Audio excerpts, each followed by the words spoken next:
Le président du groupe de contact sur la crise en Guinée-Bissau, groupe de contact composé de 6 chefs d'État, le président nigérien Goodluck Jonathan est arrivé à Abidjan ce matin à 10 h. Il est venu faire le point de la situation en Guinée-Bissau, où la CEDEAO demande instamment au pouvoir militaire le retour à l'ordre constitutionnel. Le président Goodluck Ebele Jonathan a annoncé l'envoi d'une délégation dans les prochains jours à Bissau pour inciter les autorités militaires à remettre le pouvoir aux civils. La question du déploiement des 529 soldats de la CEDEAO a été également évoquée et c'est qu'une question de temps.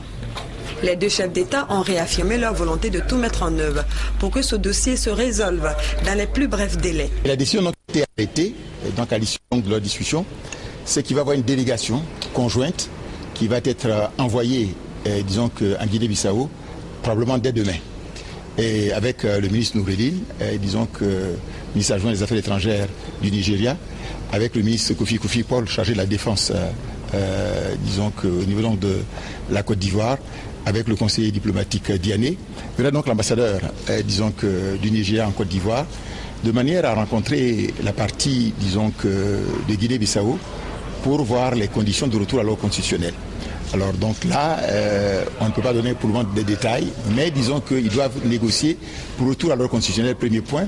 Le deuxième point qu'ils doivent essayer donc d'échanger, c'est voir éventuellement la possibilité de la formation d'un nouveau gouvernement et éventuellement aussi la question donc du déploiement des troupes. La CEDEAO donc sur place. Les 2 chefs d'État ont également évoqué la crise malienne et indiqué qu'une délégation de la CEDEAO se trouve dans ce pays sahélien pour des discussions avec la junte et les autorités de transition. Après Abidjan, qu'il a quitté à 11 h, le président nigérien Goodluck Jonathan va participer au Forum économique mondial organisé par l'Union africaine à Addis Abeba.